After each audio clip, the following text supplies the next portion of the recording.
Estoy grabando ahora ya. Por si quieren decir cosas inapropiadas, piénsenlo dos veces. Compartir pantalla, creo que es esto. Chuta. Eh, ahí están como todas mis otras cosas. ¿Se ve? ¿Ahí? Ya. Para mí no se ve. Creo que ahí estoy. Ya. Bueno, hay un manual, se llama Historia de la Teoría Literaria del siglo XX y tiene dos tomos, como cada uno de 800 páginas, de un señor que se llama, creo, Manuel Asensi. Estoy segura que el apellido es Asensi, pero quizás se llama Manuel. Y eso no es bibliografía obligatoria y nada por el estilo, pero encuentro que hace una súper buena ponderación de qué es lo bacán que hace el formalismo ruso. Y creo que es una manera como bien amable de empezar a entrar. ¿Qué es lo que vamos a hacer en esta ayudantía? Yo les traje una sección que se llama La importancia del formalismo ruso. Ahí se ve. Las principales características del formalismo ruso, no sé, pues carácter científico, delimitación del objeto de estudio, carácter hipotético, bla, bla, y principios metodológicos, que también es muy importante. Y después, chan chan, un ejemplo. Después tengo unos ejemplos acá a los que quiero llegar, que son sobre extrañamiento, forma obstruyente y desautomatización, que son los conceptos que ustedes les súper sugieren en la prueba. Creo que sugerir no es la palabra, es como obligación plantearlo. Aquí ejemplos, bla, bla, bla, bla. Joel Stomer, Tolstoy, Historia de un caballo, que es un gran texto. Me encanta, ya hoy día me lo compré, así que estoy muy contenta de poder ponerlo acá. El ejemplo que pone Shklovsky mismo es el arte como artificio. Y después le hizo una pequeña sección sobre el texto que ustedes tienen que leer para esta unidad, que es el arte como artificio. Antes vamos a hacer como un repaso de todos estos conceptos y aportes que emanan del formalismo. Y aquí vamos a ver como todo lo que habla de la crítica simbolista, o bueno, no es solo la crítica simbolista, pero la crítica simbolista y la afín, en contraposición a la idea de arte de los formalistas rusos, que, claro, el arte como artificio. Eso es lo último que vamos a hacer, contraponer dos ideas de arte en un contexto histórico, y eso no es porque me dé la gana, sino porque a ustedes les preguntaron cómo caracterizan al texto literario los formalistas rusos en su prueba, y yo creo que, además de todo lo que vamos a ver al principio, el ver que el formalismo ruso propone una cierta idea de arte, les va a ayudar. ¿Ya? Ahora los voy a agrandar un poquitito para cachar. Los veo, las veo, les veo. Sí, están preparados para recibir conocimiento. Los veo, los veo. Perfecto. Ya, pues. La cita dice así. Este es Asensi. De hecho, no basta con decir que la teoría literaria de la vanguardia rusa es una corriente de teoría literaria, no es una corriente cualquiera.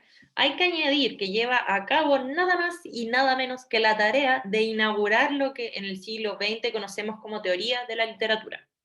Hasta el siglo XX no se puede hablar de teoría de la literatura en un sentido riguroso. ¿Por qué? Aquí lo explica. Antes, en el largo periodo de tiempo, que va desde los hindúes y los griegos hasta el siglo XIX, hubo aproximaciones filosóficas bien importantes, como el análisis del ser de la literatura, su valor mimético, con mímesis se refiere a su capacidad y su obligación de representar la realidad, su valor ontológico, como del ser, su estatuto del ser. También hubo aproximaciones pragmáticas, entonces se refiere como del uso práctico de la lengua, acá dice los manuales para la correcta composición de obras poéticas. También hubo aproximaciones ético-políticas, que en este caso sería la preocupación por la función social de la literatura, y psicológicas. También hubo aproximaciones psicológicas a los estudios literarios, que sería, por ejemplo, preguntas por el proceso psíquico que conduce a la creación de una obra poética, la inspiración, la técnica, o también se puede decir como estar concentrado en el autor. Lo que dice Asensi es que todo ese conjunto de ideas y reflexiones hace posible hace posible la teoría de la literatura, pero no forma lo que en el siglo XX se entiende por teoría literaria. Entonces, todas estas reflexiones anteriores y este ambiente de discusión, recordemos de hecho que el formalismo ruso se plantea en oposición a una tradición anterior que es la crítica literaria simbolista. Sin este contexto, el formalismo no hubiera sido posible. No nace de la nada, pero aún así no se podía hablar de teoría de la literatura propiamente tal hasta el formalismo ruso. Entonces, ¿qué es la teoría literaria durante dicha centuria, que es el siglo XX? ¿Qué va a ser la teoría literaria? Y acá súper destacado para que quede en sus mentes, la teoría de la literatura toma como punto de referencia la idea, afirmada en unos casos, negada en otros, de que los estudios literarios deben constituir una ciencia autónoma y concreta, cuyo objeto es la literatura considerada como una serie específica de hechos. Esto implicaría, bueno, en el caso de los formalistas rusos implica algo muy específico que es fijarse en la materialidad, por eso el principio lingüístico, en la materialidad que va a ser el lenguaje de la literatura, pero la verdad se trató de una intención, ¿cachai? Una intención de aislar la literatura, es como decir, ya sé, es que yo no sé qué es la literatura, pero igual hay que estudiarla por separado de las otras cuestiones, porque está mezclada con mucha otra cosa. Entonces la vamos a separar y para separarla vamos a tratar de definir qué es lo específico de la literatura, vamos a hacer ese intento, lo vamos a dar todo en ese intento, pero los estudios literarios van a ser una ciencia autónoma, ya no mezclada con la psicología, con la filosofía, con la historia, con la biografía del autor, chao. Aunque no sepamos, esa voluntad la encuentro muy cuática, aunque no sepamos aún, pensando el formalista, qué es lo específico de la literatura, lo vamos a encontrar. Y de hecho esa es su propuesta de lo que es la literariedad. Y acá una cita de Shklovsky. Shklovsky, ahí sí. Nosotros sostenemos, escribe Shklovsky en una carta, que la obra literaria puede ser analizada y evaluada sin salirse del orden literario. Puede ser analizada y evaluada sin salirse del orden literario. Es decir, que puede estudiarse en sí misma sin acudir a la biografía, a la historia, a la filosofía, al autor, a la psicología del autor, etc. La idea del formalismo ruso, de estos jóvenes revolucionarios del pensamiento, la idea era tener en cuenta únicamente la materialidad de la obra en sí misma, partir del supuesto según el que la literatura está hecha de lenguaje, de sonidos y grafía. Listo. De eso está hecho el lenguaje y como la literatura, sea lo que sea que es, está hecha a base del lenguaje, ese va a ser nuestro foco. La teoría de la literatura surge precisamente cuando se adopta tal punto de vista. Tras ello, alienta la intención de encontrar lo específico, lo más propio de la obra literaria. Aquí, cuando se acaba esa parte, ahí me falta una comilla y acá está, vuelvo a hablar a Sensi. Y en este sentido, más que un método que puede ser plural, lo que les preocupaba a los teóricos vanguardistas era el hecho empírico del texto aislado, visto y percibido en sí mismo. ¿A qué se refiere con más que un método? Porque, bueno, ustedes no sé si, no, nadie está leyendo por gusto extra textos teóricos a esta altura, pero si es que alguno se leía Eichenbaum, eh, Eichenbaum es muy categórico en esto, en la primera parte de su texto, es decir, que el método formal en verdad no es un método específico, y si hacemos doble clic en método, sería así como pasos a seguir para desarrollar una cierta cosa. Ellos no tenían desde un principio pasos a seguir muy definidos, pero sí lo que instalaron de nuevo en nombre del método era el método científico. Y no era el método científico tal y como se presenta en las ciencias, pero sí en lo más esencial del método científico, que es, primero, plantear hipótesis. Plantear hipótesis que son formuladas a partir de lo que sugiere el mismo material con el que se está experimentando. ¿Cachai? Lo que pasaría con los formalistas rusos es que están experimentando, así con el material lingüístico, con el ritmo, la poesía, están haciendo experimentos y cachar qué pasa a partir de de esa experimentación y ese qué pasa, plantean una hipótesis y esa hipótesis trata de no ser ideológica, es como no tratan de hacer que quepa en una teoría anterior, solo sería como consecuencia de lo que sugirió el material, las experimentaciones con el material, y esa hipótesis eh, es susceptible, perdón, a comprobación o refutación. Y eso es súper importante, porque ellos pueden plantear una hipótesis y decir, ¿sabéis qué? En verdad, esta weá no resultó, santa hipótesis, como que, filo, tenemos que hacer otra. Se rechaza. Y se vuelve a experimentar, se plantea otra hipótesis hasta que se pueda comprobar.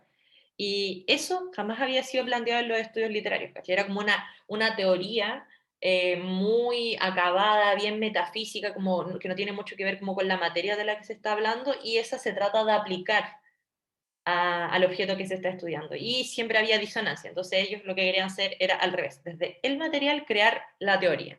Y a eso se le llamó método formal. Entonces, ¿estamos bien hasta ahí? Voy a expandirlo un poco para... ¿Estamos por lento? Sí, ya. Bien. Entonces, principales características del formalismo ruso. Acá ya no estamos citando, estoy como conversando con ustedes. Lo que ellos hacen es concebir los estudios literarios como una ciencia. Recordemos como el ánimo cientificista que había en la época, todos querían hacer ciencia exacta, era la onda. Y bueno, esto también es muy importante. Ellos querían hacer de los estudios literarios una ciencia, ¿ya? No a la literatura. Yo sé que a veces hay errores de redacción que inducen a este error y todo, pero mucho cuidado con eso. Ellos no querían hacer científica la literatura. La literatura siempre fue entendida como un arte, ¿ya? Entonces ellos quieren hacer de los estudios literarios una ciencia autónoma y específica, tal y como mencionaba antes Shklovsky. Eso quiere decir que pueda estudiarse la literatura aislada de el autor, la historia, etcétera, etcétera, solo basada en su material. Y como le expliqué, tenían un ánimo científico, sujeto a lo de la hipótesis y la comprobación. Entonces, bueno, acá yo también cité a Eichenbaum. El método formal entonces resulta de los esfuerzos, y es súper importante eso, porque también el primer ímpetu del formalismo, como estos son cabros universitarios, que como recién universitarios, onda de 19 a 22 años, no, ni siquiera tienen el título, y están planteando estas cosas frente a una crítica con mucho poder. Entonces, ellos también se situaban así como con una bandera de lucha, esto de volver... Eh, los estudios literarios o hacer una teoría literaria científica. Entonces, bueno, ellos, me desvío, pero en ese esfuerzo revolucionario quisieron crear una ciencia autónoma, como había dicho, y concreta también, concreta que es como tiene principios concretos, se basa en una materia concreta, como que no es muy metafísica, no es muy metafísica. Y esto quiere decir que lo esencial no es el problema del método en los estudios literarios, en realidad a los formalistas, como les dije, les da un poco lo mismo qué principio, no qué principio, qué método ocupar, si es que mientras fuera científico, pero sí fue un problema esencial para ellos considerar a la literatura como objeto de estudio. Y eso quiere decir que el problema del formalismo, o el problema que el formalismo quiere resolver, es el de poder considerar, delimitar y tratar a la literatura como objeto de estudio. Porque yo les conté antes, pues como que ellos tenían esta intención de, loco, ya, la literatura hay que estudiarla en sí misma porque nunca estamos estudiando literatura de verdad. Pero era difícil decir cómo vamos a estudiar a la literatura aislada de las otras cosas si no sabemos qué es la literatura. Entonces ese fue el primer problema que ellos se plantearon. Querían ponerla al centro de sus preocupaciones, la literatura, y delimitar qué chucha es en el centro de las preocupaciones de los formalistas. Y eso era algo que definitivamente no estaba ocurriendo antes de la aparición del formalismo ruso. Chan, chan, chan, chan. Y bueno, como le había dicho, creo que aquí lo escribí mejor. Sus resultados, los resultados que ellos obtienen de esta experimentación, emanan del contacto directo con los textos literarios, de una interacción concreta con los textos literarios. Y esto implica que no son el resultado, viste que ahí lo expliqué bonito, no son el resultado de una aplicación de un dogma, ¿cachai? Como si hay una teoría filosófica muy metafísica, una teoría psicológica que se trata, a la que se trata de hacer calzar el hecho literario, eso ellos lo rechazaron. Y bueno, también es súper importante esto, el formalismo no es un sistema acabado ni inmóvil. ¿Por qué? Porque sus hipótesis pueden cambiar. Y bueno, si me entendieron lo de la hipótesis, no lo voy a decir acá, chan chan, me parece súper bien. Y, uy, denme un segundito. ¿Aló, madre? Estoy haciendo clase. Sí, estoy bien.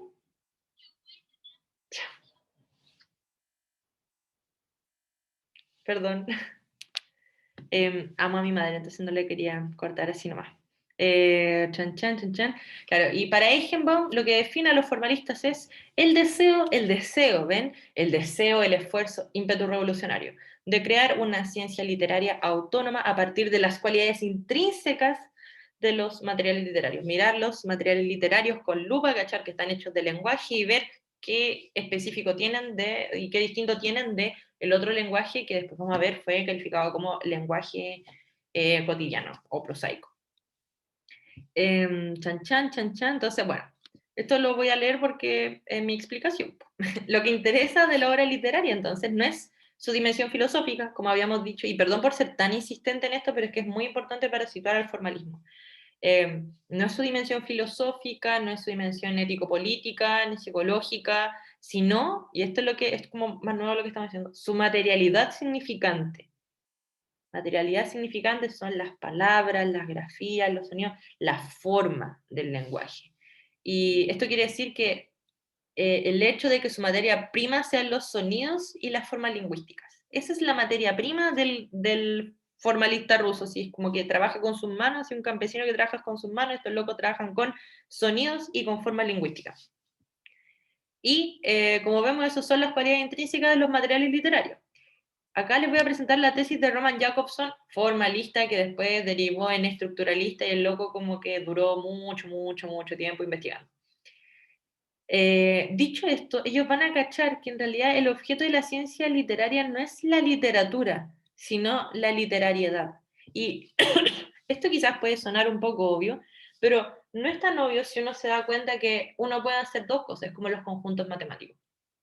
Uno puede decidir estudiar, para estudiar la literatura. ¿Qué es la literatura? Todos los textos, todas las obras que son consideradas literarias. Y para estudiar eso tendríamos que estudiarlas todas. Tendríamos que estudiar todas las obras literarias para recién poder obtener un resultado. Eh, y bueno, eso no es muy viable, po. Entonces, ¿qué hacen? Estos tipos hacen un ejercicio de abstracción. Y dicen, ¿saben qué? Nosotros no vamos a buscar todos los objetos literarios, sino que vamos a tratar de investigar qué es lo que hace que una obra dada sea una obra literaria, qué es lo específico y lo distintivo de la literatura. Y a eso lo llamaron literariedad. Denme un segundito, voy a... Ah, no, ahí, pero, bacán. Entonces, bueno, dicho eso, el objetivo de la ciencia literaria, cuando dice ciencia literaria, los formalistas se refieren directamente a estudios literarios, teoría literaria, son lo mismo, pero ellos le dicen ciencia literaria como para destacar este carácter científico que querían proponer. El objetivo entonces de la teoría literaria va a ser el estudio de las particularidades específicas de los objetos literarios que los distinguen de otra materia, de toda otra materia. Entonces, esto es literariedad. Literariedad es la cualidad, y ojo, que es muy loco estar viendo esto de formalismo después de que nosotros ya vimos a Caller y Eagleton. Como que nosotros vimos la discusión de esta propuesta antes de ver la propuesta. Pero sí, pues ellos plantean que, que las obras literarias tienen algo en su materia, en su forma lingüística, no no en la forma de leer ni nada, en su forma lingüística, que es lo distintivo y lo que los hace literarios. Chan, chan, chan, chan. Y aquí, ¿por qué dije la mente se repetitiva? Ah, sí. Lo que hay que grabarse a fuego, entonces, que el objeto de estudio de la ciencia literaria no es literatura, sino, que quiere decir eso, el conjunto de todos los textos literarios, sino de la literatoriedad, que es lo que hace a una obra literaria una obra literaria. Suena muy redundante, pero eso es. Chan, chan, ¿qué página voy? No alcanzo a ver. Esto lo voy a hacer súper súper rápido, pero encuentro que es importante. Me voy a detener solo en el primero. Eichenbaum dice que en el formalismo se basó en dos principios metodológicos. ¿Y a qué se refieren con principios metodológicos? Son axiomas. Yo sé que a la gente de literatura como que no le pega mucho ¿cómo se llama? Al vocablo matemático, pero un axioma en matemática es ese punto que no se cuestiona. son los pilares que son indemostrables, porque la gracia de la matemática es que es un lenguaje formal que puede demostrar, no voy a decir todo, pero puede demostrar demasiadas huevas, como que esa es su riqueza. Será fome, no será, no podrá ser sujeto a la interpretación y esas cosas, pero su gracia es que puede demostrar lógicamente muchas cosas. Y lo heavy es que inclusive la matemática, que tiene esta capacidad de mostrar cualquier cosa a través de este lenguaje formal, tiene puntos que son como los cimientos anteriores a lo demostrable. Y eso se llaman axiomas, que podría llamarse como un punto de partida, ¿cachai? Y los formalistas rusos también tienen axiomas, cosas que no se cuestionaron. Porque uno no se puede cuestionar el punto de partida, pues como vamos a intentar a partir por esto y vemos qué pasa. Y su primer principio metodológico, de hecho, su principio metodológico fundamental, y yo voy a poner entre paréntesis su axioma, fue la oposición entre lengua poética y lengua cotidiana. ¿Qué quiere decir esto? Que ellos pusieron de axioma que existía una lengua poética que es la lengua que se usa en la literatura, y una lengua cotidiana, y que son fundamentalmente distintas. Que eso también es algo que yo me acuerdo que Eagleton lo problematizaba, pero ellos no van a problematizar esto, este es su punto de partida, es algo que no van a alcanzar a cuestionar. Igual el formalismo ruso duró súper poquito y avanzó súper rápido. De hecho, con el concepto de evolución literaria, como que empezaron a introducir algunas dimensiones históricas a sus estudios, se dieron cuenta que, bueno, después voy a decirte a qué se dieron cuenta, pero yo creo que si hubiera durado un poco más, se hubieran dado cuenta así como, oh, porque era muy seco, entonces hubieran dicho, oh, nuestro principio metodológico, como que no era tal, hay que cambiar de axioma. Pero este es su punto de partida, que dicen que la lengua poética y la lengua cotidiana son reconocibles y fundamentalmente distintos usos del lenguaje, ¿ya? Acá les puse que, bueno, Jakubinsky lo anoté, después lo puse. Tienen entonces funciones, la lengua poética y la lengua cotidiana distintas y formas distintas. Chan, chan, chan, chan. Y me gusta esa cita, sí. Y claro, ¿qué es lo bacán que les permitió hacer la oposición entre lengua poética versus lengua cotidiana? En esa comparación, comparar esta lengua que se usaba en la literatura y esta lengua que se usaba en el habla cotidiana, al compararlo y contrastarlo, acá Asensi lo dice operando negativamente, viendo lo que la lengua cotidiana no era, pudieron hacer ver qué era lo específicamente literario. Es decir, que la literariedad como lo específico de la literatura sale de esta contraposición, de este contraste entre oposición de lengua poética versus lengua cotidiana. Y vive la literatura en la lengua poética. De hecho, es casi como una reescritura de la lengua poética, pero ya mejor definida, que es como, no es solo un uso de lengua como literario, sino que lo específico de la literatura y el objeto de estudio. Chan, chan, chan, chan. Y claro, mira, aquí le puse, la especificidad de la obra literaria entonces surgirá contra el fondo del resto de los usos lingüísticos. Eso que opera negativamente. Y el mismo Eichenbaum lo establece así. Cáchense, esto lo dice Eichenbaum, siendo formalista ruso. La creación de una poética científica exige, pucha, se había puesto con negrita, la creación de una poética científica exige que se admita como presupuesto que existe una lengua poética y una lengua prosaica cuyas leyes son diferentes. Cáchense el nivel del axioma. O sea, nosotros nos vamos a cuestionar todo lo que venga desde acá, vamos a hacer hipótesis, vamos a ser capaces de refutarlo, ni un problema. Pero para que exista una poética científica, es decir, unos estudios literarios, una teoría de la literatura, es necesario dar por hecho esto. Heavy. Y después nosotros leyendo a Eagleton y a Cole así como, oye, ya, pues, pero es que esto no es tan así. Ellos, era su exigencia, su punto de partida, innegociable. Y el segundo principio metodológico, nada, orientar los estudios literarios a la lingüística. ¿Por qué? Bueno, antes estaban orientados a la historia o a la biografía de los autores, pero la gracia oriental a la lingüística es que lo orientan al material del que está hecho la literatura, del material que ellos consideraron que era lo fundamental de la literatura.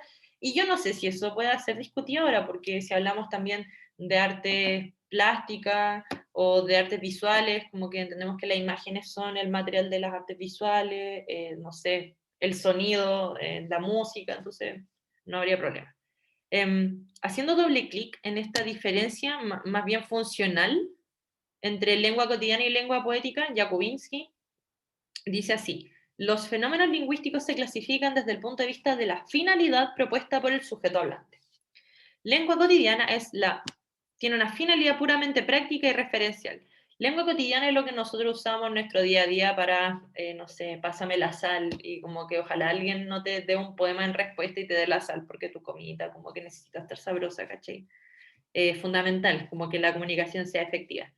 En este caso, estamos hablando de la lengua cotidiana, los formatos lingüísticos, de una manera como elaborada de decir la palabra, no tienen valor autónomo, y eso quiere decir que solo tienen valor, no tienen valor en sí mismas, como forma. ¿Cómo tienen valor? Tienen valor en la medida que significan o referencian a algo, ¿ya? Y además algo que el hablante considera útil de referenciar, de significar o de mencionar.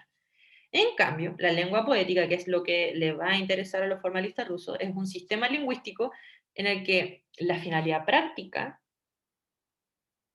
del lenguaje retrocede a segundo plano. Y hay que ser enfáticos con eso, porque he leído muchos trabajos que dicen que el formalismo ruso decía que la lengua poética no tiene finalidad práctica.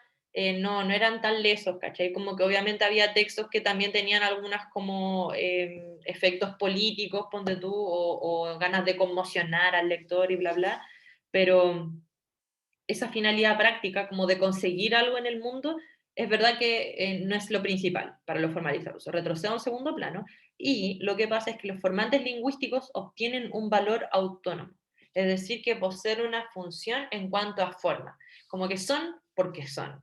Eh, Puse esta palabra porque suena bonita, o me gusta la F, ¿cachai? Como ese grado de autonomía, ¿cachai? No autonomía en el sentido de que no está esclavizada, condenada, sujeta al significado. Liberan a la forma lingüística el significado. Y acá hay otro aspecto muy importante de la lengua poética, que es lo que vamos a empezar a desarrollar ahora. La lengua poética, y este es Shklovsky, difiere de la lengua prosaica por el carácter perceptible de su construcción. Carácter perceptible de su construcción. Guarden eso, porque además la lengua poética, una de sus funciones, y del arte en general, va a ser perceptible en cuanto a su construcción, lo que implica ser perceptible en cuanto a forma. Y estamos acercándonos a saber por qué. Yo les puse acá una idea de arte: la desautomatización de la percepción. ¿Qué quiere decir con esto? Que el rasgo distintivo de la percepción estética, y acá me refiero de la percepción artística, es el principio de la sensación de la forma, tal y como habíamos señalado acá. Carácter perceptible de la construcción es que yo puedo percibir, notar, sentir la forma. ¿Y cuál es la forma en el caso de la literatura? El material lingüístico y la disposición, el artificio del material lingüístico. Acá, bueno, una cita un poco larga de Shklovsky, pero te la voy a leer igual. Lo siento. Así somos los que estudian literatura. Muchas citas. En fin. Me desvié, perdón. Solo tengo que leer ya. No sentimos lo habitual, no lo vemos, no lo reconocemos. No vemos las paredes de nuestras habitaciones. Nos es difícil ver los errores de una prueba de imprenta, sobre todo cuando está escrita en una lengua muy conocida, porque no podemos obligarnos a ver. Este es como el rollo filosófico de los formalistas, porque no podemos obligarnos a ver, a leer, a no reconocer la palabra habitual. Si deseamos definir la percepción poética e incluso la artística, todo el arte, si queremos definir la percepción artística, se impone inevitablemente lo siguiente: la percepción artística es aquella en la que sentimos la forma. Y tal vez no solo la forma, pero por lo menos la forma. Eso es lo específico del arte. Yo estoy ante el arte cuando estoy sintiendo la forma. Todas las otras cosas que yo veo como reconocimiento, ese ejemplo que siempre da Matías, como de que uno se acostumbra tanto a las cosas en la vida cotidiana que, no sé, a veces tenéis los lentes puestos y lo estáis buscando, o no sé dónde tenéis las llaves y las tenía en el bolsillo, en la mano, eso jamás va a pasar con el arte. ¿Por qué? Porque uno va a percibir y va a ser consciente de las formas que involucra esa obra, esa pieza artística. Chan, chan. Entonces, ¿qué pasa acá? La forma... Ah, ya, y acá un pequeño, como una pequeña digresión al respecto. La forma, lo que se dice de los formalistas es que ellos paran con esta dicotomía forma-contenido que existía antes de la teoría de los formalistas rusos. Ponte tú en el simbolismo. ¿Cuál era el problema de la dicotomía? Dicotomía me refiero así como una oposición, que forma es distinta de contenido y que el contenido o el significado siempre es más importante que la forma. ¿Cuál era la visión simbolista de este asunto? Es que el lenguaje y las imágenes que se creaban o los símbolos que se creaban con lenguaje esta forma, su única función era acarrear un contenido más o menos trascendental, ¿ya? Pero lo que van a decir los formalistas rusos es que no es que dé lo mismo el contenido, pero ya no existe esa diferencia. ¿Por qué? Porque no lo ven de una manera metafísica, sino que entienden que en la obra literaria lo único que hay es forma. Si uno se antepone ante una novela, lo único que hay son letras. Lo único que hay son letras, palabras, sintagma, etcétera, etcétera. Y las palabras, es decir, la forma, son lo que crea el significado. En realidad el significado es el que está subordinado al significante, y no al revés, no es que el significado preexista y puede cambiar de envoltorio, entender la forma con un envoltorio. Entonces, ¿qué pasa? Es que la forma, para los formalistas, va a incluir forma y contenido. La forma tiene un contenido en sí misma y ya no va a ser un mero envoltorio. Y eso va a dejar a la forma como en un lugar súper central, que antes no tenía, antes era como un accesorio, antes era visto como un accesorio para hacer llegar ese contenido trascendental. Y, ay no, Marcus, tranquilo. Ya, pues entonces aquí les puse, claro, se problematiza y acaba con la dicotomía forma-contenido. Ah, ya, y miren, esto también es muy bueno. Era necesario, dice Eichenbaum, demostrar que la sensación de la forma surgía como resultado de ciertos procedimientos artísticos destinados a hacernosla sentir. ¿Qué pasa? Entonces, lo que están diciendo es esto. Lo que quiere hacer el arte es sacarnos del automatismo perceptivo, ayudarnos a empezar a percibir las cosas de verdad. ¿Y cómo van a hacer eso? Sacarnos del automatismo perceptivo con ciertos procedimientos. No es una cosa que se dé natural el lenguaje. El artista lo que hace es un artificio, una elaboración que no es natural para producir estas formas extrañas, estas formas difíciles, lo estoy diciendo igual, es como el mismo concepto, pero estas formas extrañas y estas formas difíciles para que nosotros podamos detener nuestra percepción, cachar así como, oye, estoy ante algo raro y sentir la forma. Y al sentir la forma, ver al objeto tal y como es. Y bueno, acá siempre Eichmann lo dice mejor, esto me da rabia. Dice, el procedimiento de percepción en el arte es un fin en sí. El arte lo único que quiere es ser percibido. Y debe ser prolongada esa percepción. El arte es interpretado como un medio de destruir el automatismo perceptivo. ¿Ven? Eso sería lo definitorio del arte. ¿Qué es lo que quiere el arte? ¿Cuál es la meta del arte? La desautomatización de la percepción. Esa es su máxima meta, su máxima aspiración. Y nosotros estamos agradecidos de eso. Y entonces lo específico del arte sería en este caso que logra esa desautomatización de la percepción a través de un uso especial, artificioso, no natural, de la forma. Entonces, considerando lo anterior, esto ya lo sabemos, pero lo voy a decir igual, los formalistas proponen dos procedimientos del arte cuyo propósito es lograr la desautomatización de la percepción humana. Siempre tengamos claro eso, que es la percepción de los humanos enfrentándose a estos objetos artísticos, en nuestro caso literario. Y esos procedimientos, esos recursos, esos como formas artificiosas que va a usar son el extrañamiento y la forma obstruyente. Acá les puse una cita que yo creo que la vamos a entender mejor después, pero igual se las voy a leer. El extrañamiento, dice Asensi, es distinto de la forma obstruyente Porque mientras el extrañamiento de los objetos se aplica sobre los referentes del lenguaje literario, nivel lógico, la forma obstruyente afecta ante todo al lenguaje poético en sí mismo, aunque casi siempre actúan juntos. Quizás siempre, le puse yo. Acá recordemos que extrañamiento es literal tratar de hacer extraña, pero no la forma. Extraña el referente. Después lo voy a explicar mejor, pero quería adelantar un poquito eso. Extraño o otra manera de verlo que es súper buena es con la otra palabra que usa Shklovsky para referirse a extrañamiento, que es singularización. Porque extrañamiento indica que hace extraño el objeto, ¿verdad? Pero, ¿qué objeto? Igual queda así como medio raro. Pero otra manera de verlo es con el otro nombre, que es singularización. ¿Y qué hace la singularización? Es hacer singular al objeto. ¿Y qué es hacerlo singular? Hacerlo único, hacerlo visible de nuevo. Entonces, por eso dice que funciona como a un nivel lógico referencial. Ahí lo vamos a ver con los ejemplos, pero las cosas a las que nosotros estamos acostumbrados, como, no sé, pues el manual de instrucciones para dar cuerda a un reloj de Julio Cortázar, como que nos hace ver de una manera inusual o hacernos, plantearnos reflexiones inusuales en torno a cómo es un reloj. Eh, y bueno, sí, tengo que detenerme porque en realidad lo tengo más adelante para hablar.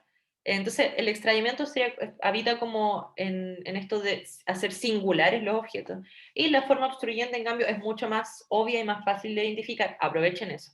Que es forma difícil. Y que la forma es el lenguaje, como el material, la lengua que está ahí dispuesta. Entonces, si es como el poema de César Vallejo, que repite la primera letra de cada palabra 3 veces, eso es raro, pues como que uno queda así como, ¿qué? Y el objetivo de la forma obstruyente es, a través de hacer la forma difícil, lograr dificultar nuestro acceso al texto y también el mero hecho de detener nuestra percepción, detenerla, prolongar nuestra percepción estética. Chan chan, y bueno, sí, olvidemos Fábula y Suyet. Eso no tiene nada que ver. Le voy a leer este pequeño ejemplo porque encuentro que es bueno. Yo creo que así como en un nivel ya más divulgativo, y a mí que me gusta la ciencia, lo voy a hacer igual. Una buena manera de explicar... ¡Uy, Tarkus! Chucha, perdón, mi gatito loco, lo siento, está loquito. De verdad, lo siento, me distraje.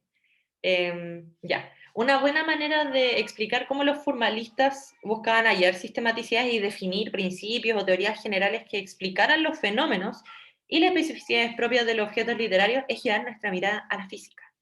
¿Qué quiere decir esto? Que antes que se desarrollara la mecánica clásica, con esto solo créanme ya, antes de que se desarrollara la mecánica clásica, era impensado, era inconcebible asociar dos fenómenos tan diferentes como que se te caigan las llaves, así, ¡pam!, cuando estás entrando a tu casa, y relacionarlo con que la Tierra orbite infinitamente alrededor del Sol. Cáchense lo distintos que son esos fenómenos. Se te caen las llaves fuera de tu casa, se cae algo, y que una masa enorme de fuego está en el centro mientras la Tierra orbita así alrededor de ella. Sin embargo, ambos problemas, que son diferentes en su propia especificidad, y con estos problemas me refiero la Tierra orbitando alrededor del Sol y que se te caigan las llaves, pudieron explicarse a la perfección bajo una misma increíblemente potente teoría que es la gravedad, ¿ya? Entonces, el poder de la teoría gravitatoria yace en que puede describir multitud de fenómenos, y cosas desde lo micro, así como yo, persona, botando unas llaves, y el Sol haciendo que todo el sistema solar orbite en torno a él. ¿Y qué relación tiene esto con los formalistas? Que los formalistas buscaban también, de manera similar, leyes generales de la armonía o de la distribución de los recursos literarios en virtud de generar la literariedad. Ellos, entonces, a pesar de trabajar en campos tan distintos como en la poesía y en la narrativa, trataron de buscar en ambos, en la narrativa y en la poesía, buscar la desautomatización de la percepción, pero que se lograba a través de procedimientos diferentes. Ponte tú, la forma obstruyente en la poesía puede ser ritmos complejos, versos muy separados, y la narrativa, en cambio, genera otra clase de artificios que ustedes no alcanzan a ver, pero que los formalistas intentaron buscar. Entonces, Ah, claro, y ahí les puse que el principio organizador de la poesía es el ritmo, mientras que el principio organizador de la narrativa es el sujet, que sería la manera en la que está dispuesta artificiosamente la narración. Que no, las narraciones no están siempre dispuestas en el orden que ocurren realmente, pues puede haber un flashback, una anacronía, un raconto, cualquiera de esas cosas. Entonces le hablé del ejemplo de la gravedad para mostrarles que en verdad ellos querían, cuando se casaron con esto de, ok, la teoría de, la meta de todo el arte es la desautomatización, y los procedimientos son el extrañamiento y la forma obstruyente, y igual estaban pensando un poco que estaban haciendo como la teoría de la gravedad, ¿cachai? Porque ahora les voy a mostrar, no ahora, pero en un ratito les voy a mostrar el ejemplo de que ellos también aplicaron el concepto de literariedad y de extrañamiento al cine. Así de distintos objetos están tratando de manejar con esta macro teoría del arte. Chan, chan. Deme un segundito. Ay, ay.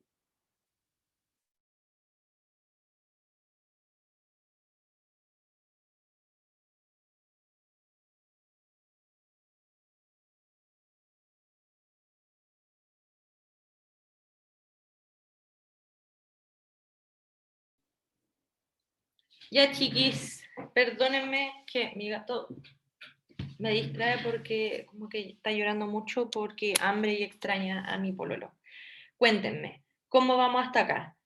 Veo que todavía somos 17 personas, nadie ha desertado, asumo que eso es bueno. Traten de quedarse porque queda como lo más útil, o sea, ahora igual vimos hartos conceptos que les sirven, pero yo creo que hay que seguir ahondando en cómo caracterizan al texto literario los formalistas rusos. ¿Alguna duda? ¿Comentario? ¿Voy bien? Javiera, no trajiste un PowerPoint por la chucha. Yo sé, pero Yo tengo una duda, yo tengo dale. una duda. No, era si podíais subir esto, o sea, el documento que estáis mostrando. Ah, sí, le voy a preguntar a Matías, si no, sí o sí se los puedo mandar por mail. Ya, ya, gracias. Pero traten de escribirme, por favor, para que no se me olvide, porque así lo mando al tiro. Eh, Ya, ya. eh, Gracias. sí, está disponible. Es cualquier cosa así, tengan cuidado con no citarlo, por favor. Así como, sería muy raro, así como, steak, apunte. Y lo otro es que, si es que piensan que hay algo que no saben si lo dije yo, lo dijeron los formalistas, que en verdad esto es como puro parafraseo, como que yo voy parafraseando y les cuento. Tratar de localizar la cita. Yo igual trato de ser media como sistemática en eso, pero no estando como cuando entrego un trabajo, pues sí es un apunte para mí. Para que no digan que algo lo dijo Eigenbaum, ponte tú, y era Hilton. O sea, no va a pasar eso, pero eso, para que no tengan problemas con sus pruebas. ¿Alguna otra duda? ¿No? Pueden hablarme. Un chat. Los chats son difíciles de ver acá, pero ninguna duda me llegará. Ok, gracias. Ya. Javi, yo tengo una duda. Dime. Eh, que había escuchado que el profe dijo en una oportunidad que los lingüistas, no, perdón, que los formalistas utilizan como cosas de los lingüistas, como para crear una teoría literaria. Sí, ¿Eso es verdad? sí, Sí. po. Sí, sí. A ver, ¿a qué se puede haber referido? Ponte tú, a ver, Saussure, ¿en qué año fue? Déjame googlear algo. Que según yo puede que se hayan ayudado de Saussure. Viste, esto yo debería acordarme, pero... Era como eso de lo de la lengua y el habla, ¿no? Sí, ya. Mira, 1913, sí. Ah, sí. Sí, totalmente eso. Es que lo que pasa es que el primer como estructuralista, el primer lingüista que logró delimitar como el concepto de lengua fue Ferdinand de Saussure, que creo que es un suizo, perdóname Diosa si es que lo estoy haciendo mal, pero la cuestión que él hizo algo muy bacán que fue plantear sistemas de relación por oposición. ¿Cachai? Entonces oponía, por ejemplo, la lengua y el habla, o significante y significado. Y en estas relaciones lo importante era, en estos sistemas, lo importante era la relación de contraposición. y que juntos componían como todo el sistema. ¿Cachai? Yo dije solo dos oposiciones, que son lengua y habla y... ay, lo acabo de decir. No me acuerdo. Pero ahora puede solo repetir una, pero tenía muchas más. Y la oposición lengua poética versus lengua cotidiana está bastante inspirada en eso. Sin mencionar que, como puse acá, en sus principios metodológicos está, uno, oponer lengua cotidiana de lengua poética, y dos, orientar los estudios a la lingüística, ¿cachai? Que la lingüística es la disciplina del estudio del lenguaje. Así que sí, totalmente formalismo y lingüística, mucho se ama. Ah, ya, gracias. Bacán. Te lo expliqué súper mal. Tengo el curso de lingüística general acá. Si queréis quedarte un rato después de clase, puedo buscar como... Es que me bloqueé. Como que no me acuerdo de las otras oposiciones, pero... Arbitrariedad, valor... No, no me acuerdo de las oposiciones. Pero créeme. Matías lo dijo en serio. Eh, ¿Alguna otra duda? Si no, para seguir con esta cuestión. ¿En qué página voy? Otra. Ya, nadie dijo nada, así que voy a seguir. Porque igual es tarde, como siempre nos estamos demorando, y esta vez la hice más condensadita. Y acá les puse extrañamiento, forma obstruyente y desautomatización. Si queremos ver la relación entre esto, recordemos, extrañamiento y forma obstruyente son recursos o artificios para lograr la meta, que es la desautomatización de la percepción humana. Y esa es la meta específica del arte. ¿Cómo lo dice Shklovsky? Para dar sensación de vida, para sentir los objetos, para percibir que la piedra es piedra. Me pegué en el lente, así de pasión. Existe eso que se llama arte. Para percibir que la piedra es piedra, existe eso que se llama arte. La finalidad del arte es dar una sensación del objeto como visión y no como reconocimiento. Y los procedimientos del arte son el de la singularización, extrañamiento, son lo mismo, de los objetos, y el que consiste en oscurecer la forma, o como le llamamos nosotros, forma obstruyente. Y el último, forma obstruyente, lo que desea es aumentar la dificultad de la percepción y la duración de la percepción. ¿Por qué? Porque mientras más rato estemos desautomatizados, mejor para el arte. Acá yo les puse que la forma obstruyente tiende a implicar un extrañamiento, tal y como señalaba Sensi, porque la lengua cotidiana justamente es sencilla, eficaz, clara y fácil de entender. ¿Ya? Entonces, si hay algo que no es fácil de entender, la lengua cotidiana es fácil de entender. Y si hay una lengua que tiene forma obstruyente, evidentemente está en el terreno de la lengua poética y de la literariedad. Entonces, la forma obstruyente tiende también a implicar el extrañamiento. Pero, ay, no, una notificación de nada que ver. Y eso. Entonces, la forma obstruyente tiende a implicar un extrañamiento, pero tratemos, y yo voy a hacer el esfuerzo acá de que lo veamos como cosas separadas, ¿ya? No, uno no... del extrañamiento, por ejemplo, no es que casi nunca, pero no suele implicar una forma obstruyente, no hay como una relación eh, al revés, y también actúan en terrenos distintos. Y a veces la forma obstruyente, es tan difícil que vuelve casi imposible asignar un significado. Acá les traigo algunos ejemplos. Yo sé que ustedes ya vieron mucho de esto y todo, pero encuentro que es bueno recordarlo antes de la prueba. Espero estén conmigo. En la poesía, dice así: reíd rientes, desreír desrientes, riseñad las risas, reídemente redeír, de reír sonreídamente, risas sobre risas, risas de sonreidero reidores, hilariad risas, risas de sobre reidores risueños, no repronuncié mucho la R, sorrisueños, risueños, sonreír, ridiculad, me gusta esa parte, ridiculad, rizando, rizantes, hilarando, riendo, reír, rientes, desreír, desrientes. Ese es un poema, se supone, de la poesía Saum, que fue como de los primeros objetos de estudio de los formalistas, y también nos ayuda a entender el contexto de que Los formalistas se fijaron mucho en la forma porque, como ya le había mencionado Matías, surge en un momento que lo que está en onda, lo que más se está produciendo en Rusia y en todo el mundo son las vanguardias literarias, que se separan un poco como esta obligatoriedad del significado y empiezan a experimentar radicalmente con las formas que tienen a disposición. No sé si les parece esto un ejemplo suficiente de forma obstruyente, lo estoy viendo. O sea, no estuvo fácil. Y es un ejemplo de la poesía. Ahora, para que sientan lo difícil que es, ¿alguien quiere ofrecerse a leer el ejemplo de la narrativa? Un pedacito del último capítulo del Ulises de James Joyce. Si les sale mal, es la gracia, porque es forma obstruyente, dificultad, el acceso. ¿No? ¿Nadie?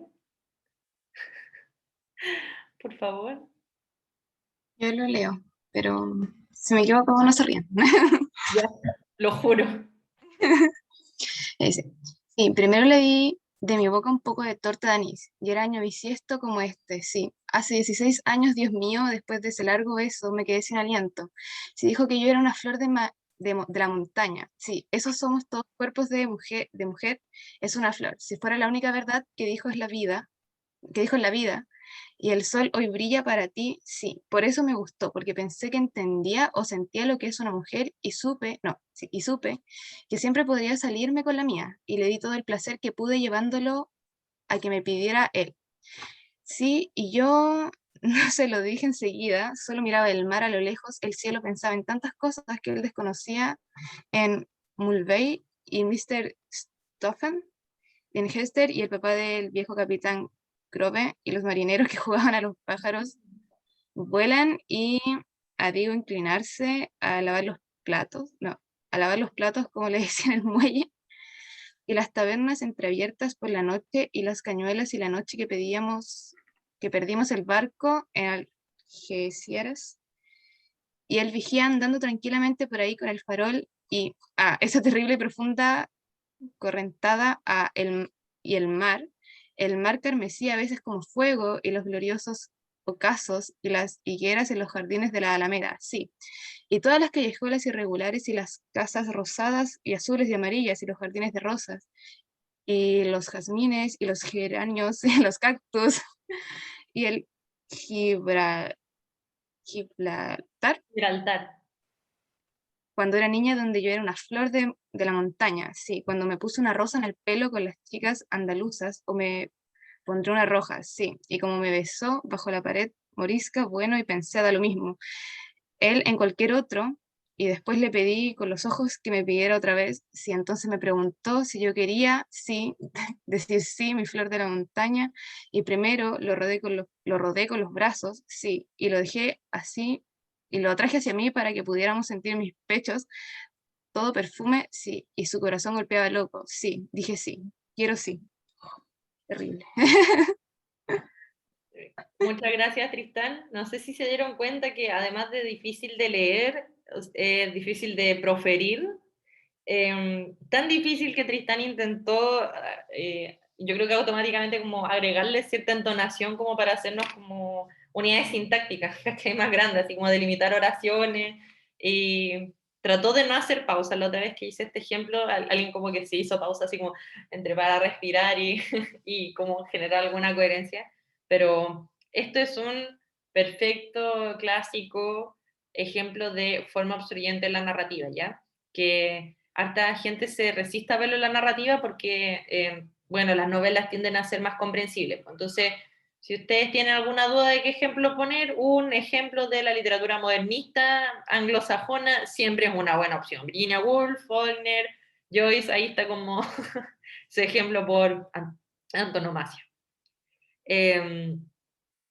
Visto ya en poesía y en narración la forma obstruyente, recuerden que siempre la forma obstruyente no es como a lo que refiere, sino es una cosa como súper inmediata de cómo yo accedo al texto y cómo están dispuestos los materiales lingüísticos. La forma, difícil. Traten de tomárselo muy literal y lo único que hay que agregarle al nombre, si forma difícil, forma obstruyente, es que esto además, ojalá, y tiene como propósito detener nuestra percepción. sí o sí tenemos que detenernos para tratar de ver si es que podemos comprender alguna cuestión. El extrañamiento yo creo que es un pelín más difícil de identificar, sobre todo, bueno, un poquito más difícil de identificar, y yo les puse acá que, como en los casos que siguen, no necesariamente implica una dificultad en la lectura, no necesariamente tiene que, para que haya extrañamiento tiene que haber una forma obstruyente, ¿ya? O al menos el extrañamiento hace que sea mucho menos necesaria una forma obstruyente para su existencia.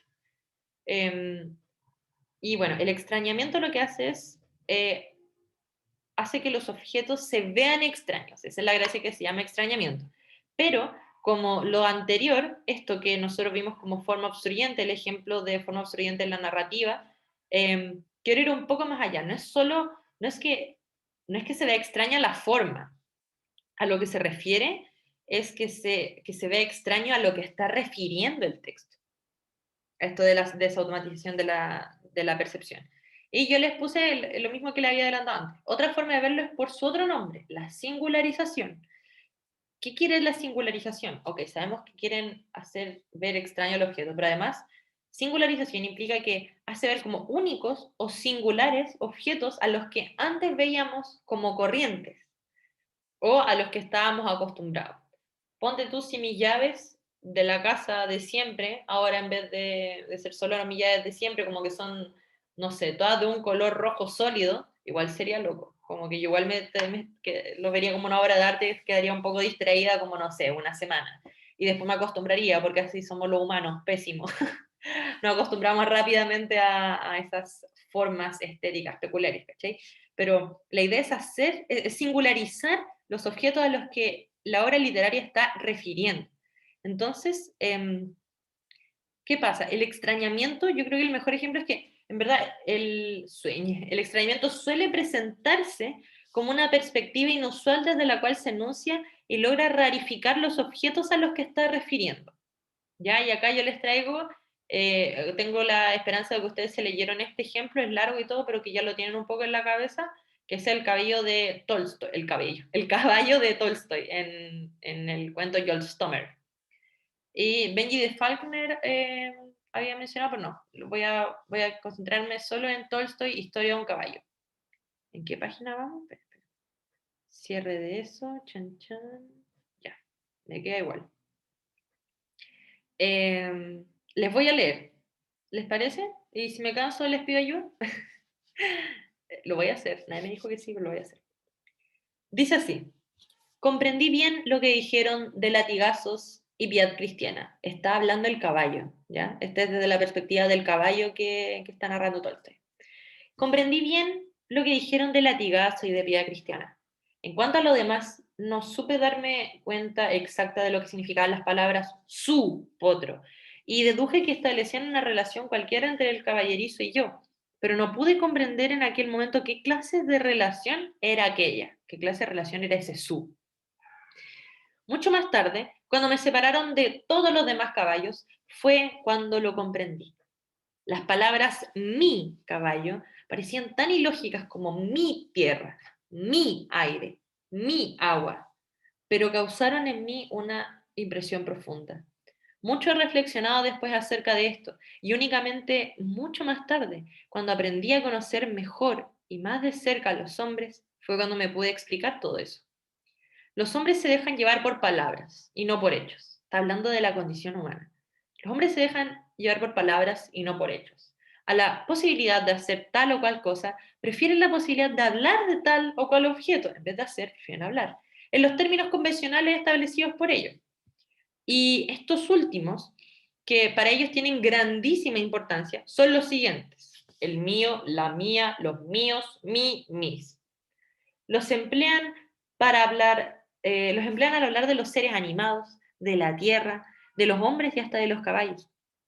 También es común que una persona, al hablar de un objeto, lo califique de mío. La persona tiene la posibilidad de aplicar la palabra mío, perdón, la persona que tiene la posibilidad de aplicar la palabra mío a un gran número de objetos es considerada por las otras como la más dichosa. Mientras más alguien diga mío, más feliz es. Aquí vamos cachando que está singularizando hartas cosas, como cuál es el sentido y el propósito de la humanidad, como cuál es el centro de nuestro ser, que sería como la posesión, y también está singularizando el hecho de la propiedad. Está dejando de que sea natural tal y como nosotros la vemos, ¿cachai? Está viendo de la perspectiva de alguien que no le hace sentido esto de la propiedad privada, o de la propiedad en general. Sigamos. No podré deciros cuál es la causa de todo este razonamiento. ¿Cachai? Como una locura. Está viendo como esta obsesión por supuestamente tener cosas, poseer cosas, como una locura humana. Muchas veces me he preguntado si será el interés el motivo de todo, como sacar provecho. Pero siempre he rechazado la idea y he aquí por qué. Muchas personas me consideran propiedad suya y sin embargo no se sirven de mí. No son ellas las que me alimentan y me cuidan, no son las que hacen, las que lo hacen son extraños, a quienes no pertenezco, palafraneros, cocheros, etc. Transcurrió mucho tiempo antes de que me diera cuenta cabal y clara de la palabra mío, a la que tanta importancia dan los hombres. Pero hoy puedo aseguraros que no tiene otra significación que un instinto bestial al que ellos dan el nombre de derecho de propiedad. Cáchense, algo que es tan natural para nosotros, para un caballo, es un instinto bestial, el derecho de propiedad. Un instinto, no una construcción, no una hueá bacán que pasó en la modernidad, un instinto bestial. Un hombre dice, mi tienda, y jamás pone en ella los pies, o bien, mi almacén de ropa, y no toma nunca un metro de paño para sus necesidades. Hay hombres que dicen mis tierras sin haberlas visto nunca. Fíjense el grado de arbitrariedad de lo que está hablando, como posesión sin ninguna relación. Los hay también que emplean la palabra mío aplicándola a sus semejantes, a seres humanos a quienes jamás han visto y a los cuales causan todos los daños imaginables. Dicen mi mujer al hablar de una mujer que consideran como propiedad suya. El principal objeto que se propone ese animal extraño llamado hombre no es el de hacer lo que considera bueno y justo, sino el de aplicar la palabra mío al mayor número posible de objetos. Esa es la diferencia fundamental entre los hombres y nosotros. Y francamente, cáchense, o sea, el principal propósito de lo humano en la Tierra es decir mío la mayor cantidad de veces posible. Ni siquiera poseer la mayor cantidad de cosas, ¿cachai? Porque no las poseemos efectivamente. Ese, singularización, extrañamiento, ¿cachai? Como algo tan natural para nosotros, lo está planteando una perspectiva completamente nueva que más encima nos deja con un dolor en el corazón. Y así termina, con una valoración, obviamente. Esa es la diferencia fundamental entre los hombres y nosotros. Y francamente, aún prescindiendo de otras ventajas nuestras, bastaría esa sola para colocarnos en un grado superior al suyo en la escala de los seres animados. Entonces, los seres humanos somos más bestias que los caballos y aquí nos explicaron perfecto por qué, a través de la singularización del derecho de propiedad. ¿Algo en el chat? ¡Ay, no! Una desertora. Chao, Sofía. Me da pena, esto es porque la clase duró mucho, pero es que hablamos alto al principio. De verdad, hoy día no me estoy demorando tanto. Bueno, ¿les queda claro eso? Y, a ver, voy a mirarles. ¿Sí? Cáchense que el referente, lo que hace extraño, no habita en el mundo del lenguaje. No, o sea, no, es algo que está en el mundo de las referencias. A eso se refería a Sensi en la primera cita, que decía así como que el extrañamiento y la singularización opera a un nivel lógico o referencial y la forma obstruyente en un plano más formal. Dale, Emilia. Javier, es que yo no me acordaba de esto, pero estaba escuchando un podcast en el que hablaron de Frankenstein. Uh-huh. Y hay un momento en que la criatura empieza, después de que aprende a hablar, empieza como a describir cosas y siento que la hace muy como desde el extrañamiento, o sea, desde la singularización. Totalmente puede ser. Me leí ese Por- libro. Porque no sabe, él está como, o sea, está viendo por primera vez todos los objetos. Empieza a describir también como las relaciones humanas y yo no me acordaba de esa parte, pero como ahí dice también ciencia ficción, Siento que, no sé, a lo mejor si alguien se acuerda más o lo leyó hace poco, le puede servir. Sí, no, Emilia, sé que yo creo que es súper buen ejemplo, muy buen ejemplo, ni siquiera me acuerdo como de en qué parte lo habrá hecho, pero obvio que sí, porque acá yo les puse ciencia ficción, quizás Matías le dio este ejemplo, pero es muy típico, como un relato en el que la singularización, el extrañamiento funciona muy bien, es, no sé, no sé si cachan a Douglas Adams como el que hace Deo, ¿no? El autopista intergaláctico, enciclopedia del autopista intergaláctico, filo, me gusta la ciencia ficción. Llega una persona como del planeta Tau 14 a la Tierra y lo primero que hace es ponerse a la mitad de la calle con los brazos abiertos para abrazar un auto.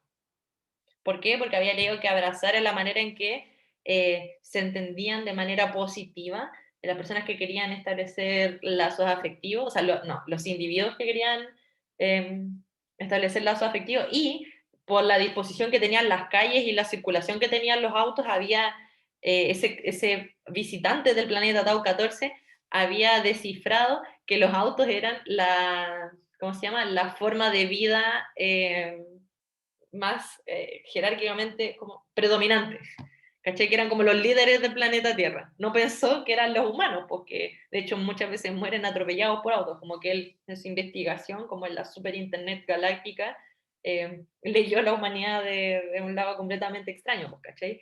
Y como habitante de otro mundo puede singularizar un tenedor, o ponte tú la sirenita cuando se peina con un tenedor, eso también es un...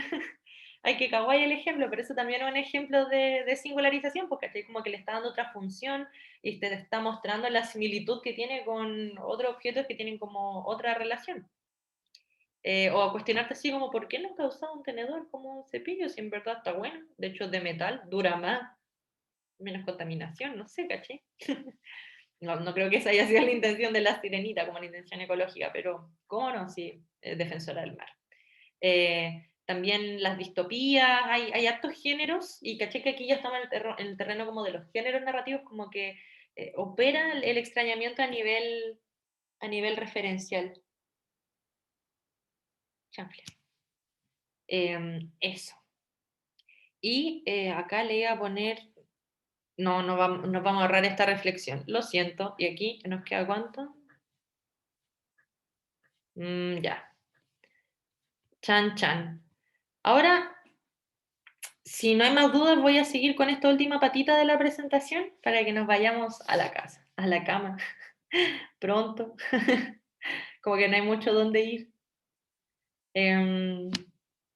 Pero quería hablarle un poquito de lo que pasa en el arte como artificio, que fue el texto que ustedes tenían que leer. Yo creo que es súper bueno, ya revisamos el ejemplo, ya revisamos el contenido como de desautomatización, extrañamiento y forma absorbente, pero lo que nos faltó ver fue como la parte del principio, que igual la mencionamos, pero tangencialmente. ¿Cómo parte el texto de Shklovsky? Para mí lo que hace es mostrar lo que es el formalismo ruso en contraposición a una escuela anterior, y esto se puede sintetizar como que en verdad están exponiendo dos visiones distintas de arte. También se distinguen en otras cosas, pero así lo quise sistematizar para que después podamos ver un poco cómo caracterizan el texto literario los formalistas rusos. ¿Ya? Dos visiones de arte. Entonces la primera sería la de la crítica simbolista, que plantearía, es una tradición crítica literaria y estética, a la que, como le había dicho, el texto de Shklovsky se opone o se plantea como vereda contraria, y estos, digamos como que su representante contra quien discute Shklovsky es Potemkin, ¿ya? Y lo que defiende la crítica simbolista, o la crítica afín a la crítica simbolista, porque igual estoy resumiendo como todo en un gran saco, hay algunos matices, pero lo que defiende y propone esta crítica anterior al formalismo ruso es que el arte, y por consiguiente la poesía, recordemos siempre, el arte es como el gran conjunto cuyos subconjuntos, entre sus subconjuntos está la literatura y la poesía, es un pensamiento por medio de imágenes. Cáchense, entonces la definición de arte sería que es un pensamiento por medio de imágenes. Un pensamiento, está en un nivel cognitivo, no tiene nada que ver con los aspectos formales de la definición de los formalistas. Y Para los simbolistas sin imágenes no hay arte, o lo específico del arte sería el pensamiento por imágenes y no otra cosa. Profundicemos un poquito más en esto porque igual es importante hacer el contraste bien, ¿ya? ¿Cuáles serían las características de este pensamiento por imágenes? Lo primero, como lo plantea Shklovsky, es que economiza las fuerzas mentales, es decir, que hace fácil la transmisión de ideas. Y si se dan cuenta, si el lenguaje poético hace fácil la transmisión de ideas, eso es justamente lo contrario a como lo teorizaron los formalistas rusos, que decían que lengua poética tiene la forma obstruyente y que la lengua cotidiana economiza y es la fácil. Y que más encima la lengua poética se construye en oposición a la lengua cotidiana. Es una deformación de la lengua cotidiana, una violencia al lenguaje común. Entonces esto está totalmente en la línea contraria en ese sentido de lo que plantean los formalistas. Además, la función de la imagen, ¿cómo funcionaría esto? ¿Cómo es que nos haría las cosas más fáciles? Es que agrupa objetos y acciones heterogéneas y explica lo conocido por lo desconocido. Ay, no, lo puse mal. Explica lo desconocido, perdonen eso, lo voy a arreglar antes de mandárselo. Lo que hace la imagen es explicar lo que uno no conoce con una imagen que sí conoce. Un contenido que uno desconoce, por favor, den vuelta a eso, es un error y más encima en negritas, qué terrible. Explica lo que uno desconoce, lo desconocido, con algo que ya le es familiar. Y por eso tiene un carácter simbólico o alegórico, ¿ya? Porque es familiar.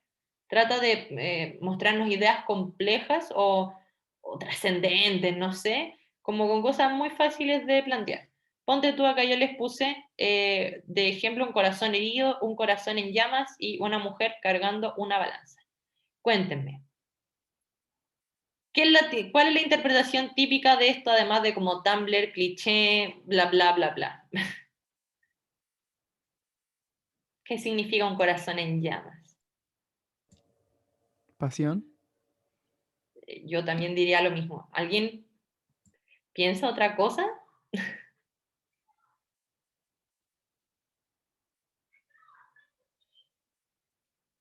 ¿O piensan lo mismo?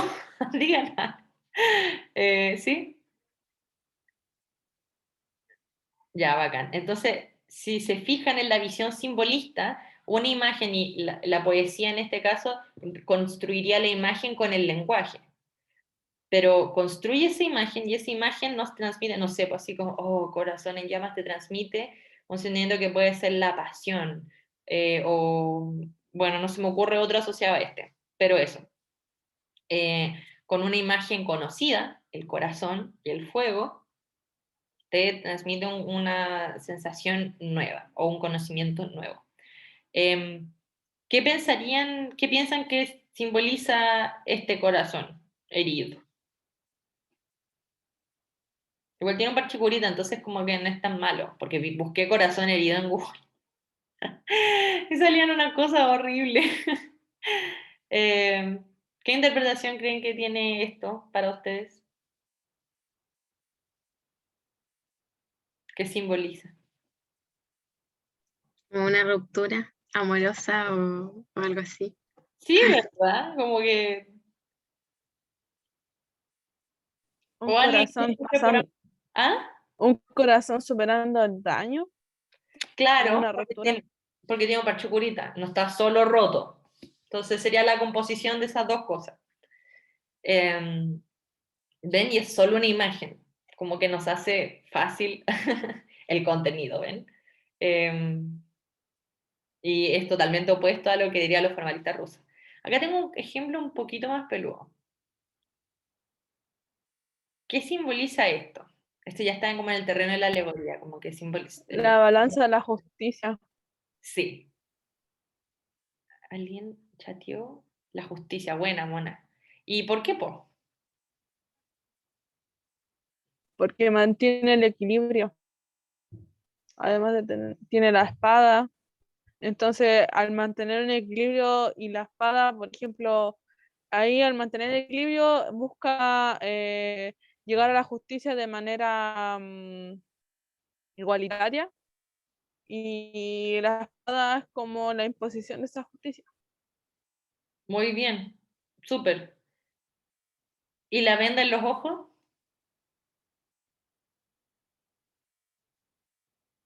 Voy a implicar como el no hacer sesgos, como no ser imparcial. O sea, parcial. Sí, ser imparcial. Perfecto. Ahí tenemos un símbolo compuesto, que sería ya una alegoría. ¿Ven así como todo, esto es todo un concepto de la justicia? Que nos la podrían haber transmitido así como una joven en túnica griega con la balanza y la espada y weá. ¿Ven? A eso se referían los simbolistas. ¿Y qué hace la imagen? Su función es acarrear un significado. Y más encima, el arte, su gracia, el arte para los simbolistas es que a través del símbolo transmite estos contenidos, en muchas ocasiones trascendentales, de la manera más sencilla posible. Más sencillo que, no sé, leerlo escrito tal cual. Y eso se opone totalmente a lo que, a lo que dirían los formalistas. Y, claro, acá les puse eso. La poesía evocaría imágenes y haría más fácil entender o incorporar estos conceptos. La imagen entonces es mucho más clara que lo que ella explica. Ese es Shklovsky citando a Potepnia. Es decir, que es más familiar que lo que nos quiere dar a conocer. La imagen está más cercana que el concepto que nos quiere acercar. Es la mediación entre nosotros y ese concepto. Y es un medio entonces para hacer fácil nuestro entendimiento del contenido. Entonces, aquí estoy citando a Shklovsky, la conclusión de Potepnia, que se podría reducir a una ecuación, poesía igual imagen, ha servido de fundamento a toda la teoría que afirma que imagen es igual a símbolo, igual facultad de la imagen de llegar a ser un predicado, aquí yo les puse forma significante, constante para sujetos diferentes. Eso me quería referir como que la imagen es una cosa fija para llevar ciertos contenidos. Y esta conclusión de poesía igual imagen se encuentra en la base de la teoría simbolista. Me voy a saltar esa cita porque le iba a hablar de la evolución literaria, pero es muy tarde, así que lo voy a dejar. Chan, chan. Y bueno, nosotros estábamos planteando en esto que está el arte como artificio de Shklovsky, que eran dos visiones de arte. Una, el arte como pensamiento por imágenes, que acabamos de revisar, y el otro es el arte como artificio, que son los formalistas. Y bueno, acá les tengo lo que piensan los formalistas al respecto. Los formalistas, en cambio, dicen que el arte es un artificio. Esto ya lo vimos, pero voy a insistir en esta cuestión porque este es, ¿cómo decirlo? Esta es la concepción de texto literario, porque es un texto artístico el texto literario, que tienen los formalistas. Muy importante para su prueba. El arte es un artificio, una deformación o violentación del lenguaje cotidiano. Un artificio cuya meta es, como ya habíamos señalado, hacer perceptible la forma. ¿Y por qué este artificio quiere hacer perceptible la forma? Porque así puede lograr el propósito máximo del arte, que hay que grabarse esa weá, que es la desautomatización de la percepción humana. Entonces, yo elaboro el lenguaje, hago perceptible la forma, porque elaboré esa forma, y logro la desautomatización de la percepción humana. ¿Qué quiere decir esto? Hacernos ver, ya lo dijimos, pero lo voy a plantear de nuevo, hacernos ver las cosas en sí mismas, no como reconocimiento, sino como si las viésemos por primera vez, y no como algo que se olvida fácilmente, porque en verdad jamás captó nuestra atención, o como algo que pasamos desapercibido.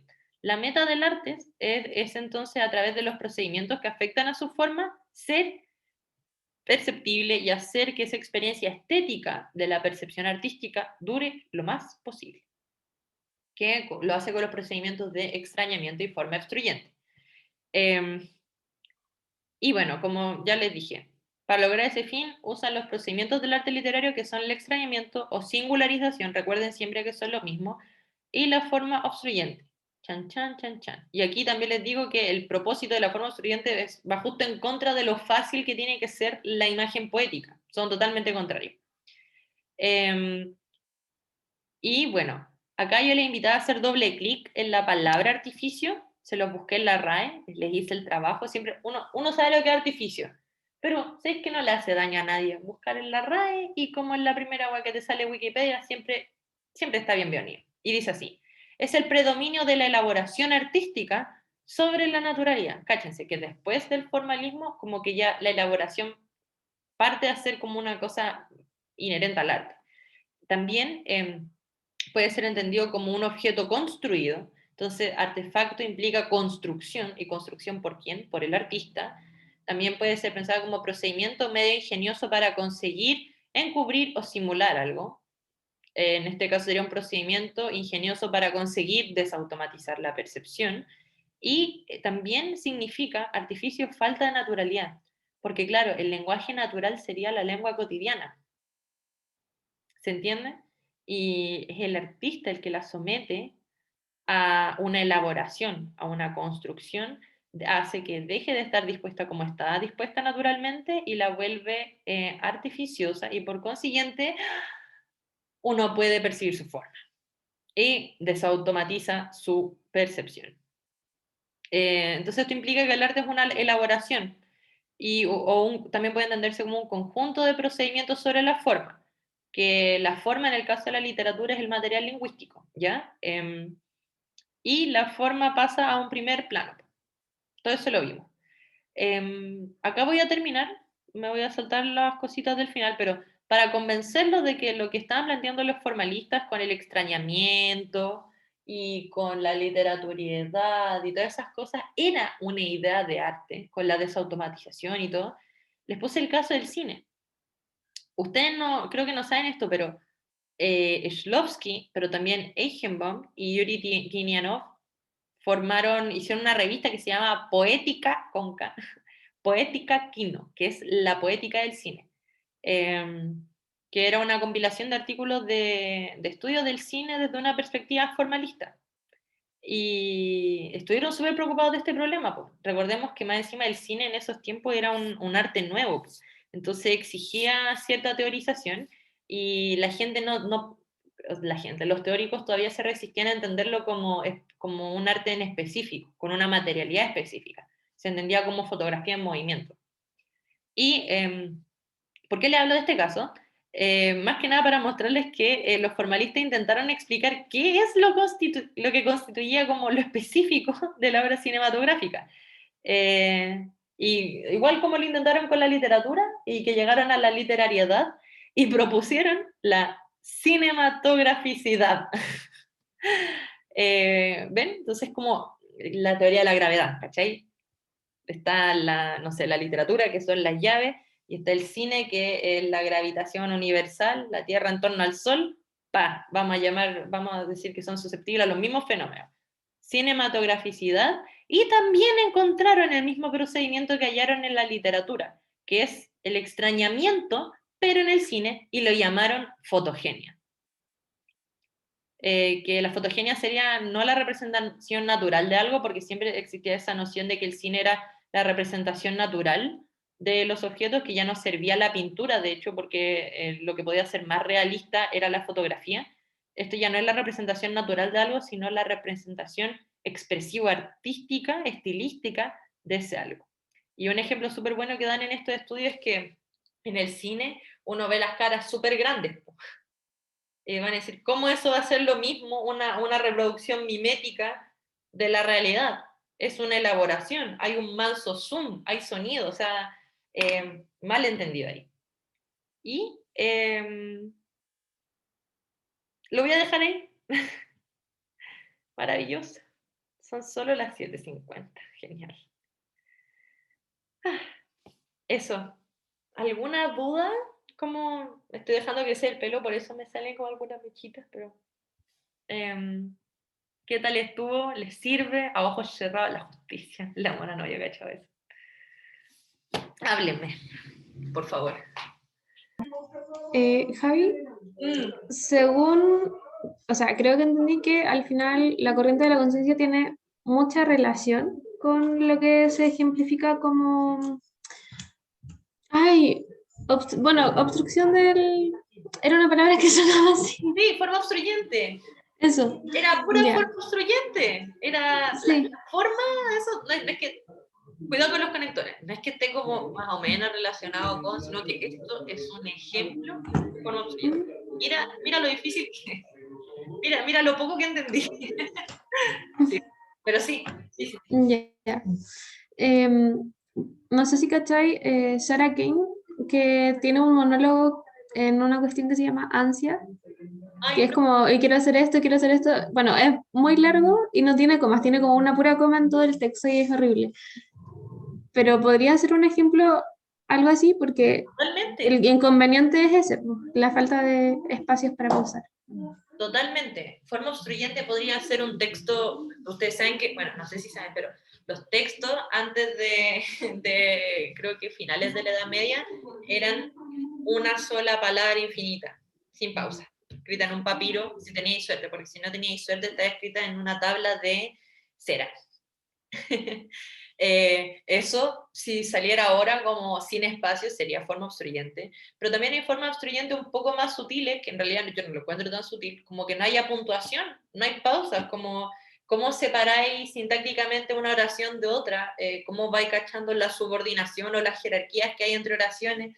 Y esa sería la gracia de explicar la forma obstruyente, ¿cachai? Como que la idea sería no, o sea, ustedes no tienen como todos los recursos de la lingüística para explicar esas cosas, ni yo tampoco, pero no solo señalarla así como la falta de puntuación, sino como la falta de puntuación que hace difícil la lectura, difícil la separación, como, no sé, sujeto-objeto, enunciación, tirarse por ahí. Pero tratar de siempre explicar un poquito, pero es súper buen ejemplo.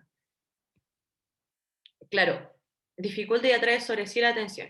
Igual, sí, no, sí estaría bien. Forma obstruyente atrae sobre sí la atención porque es difícil y Porque detiene, prolonga. Es importante también. el profe había dicho en un ejemplo que muchas veces los textos usted había que leerlos más de una vez para lograr sacar un parte de información de lo que había ahí. Y cada vez que se leyera se iban teniendo cosas nuevas. Sí, eso es porque hay mucha forma obstruyente. De hecho, a Matías le gustan esos textos. Yo una vez tomé un ramo con él que al final voté, por razones X, pero era súper bueno. Y nos hizo leer a Faulkner y es, oh Dios mío, El ruido y la furia, qué novela más pelúa. Como que yo estuve 3 días leyendo las primeras 2 páginas.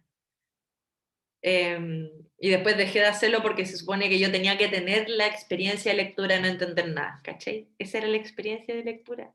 Eso era lo que yo tenía que vivir con ese libro, no entender. Es un libro hecho como para la segunda o para la tercera lectura. Y a Matías le fascina esa cuestión, pero voy a dejar de grabar ahora porque, ¿para qué? ¿Cómo pausa?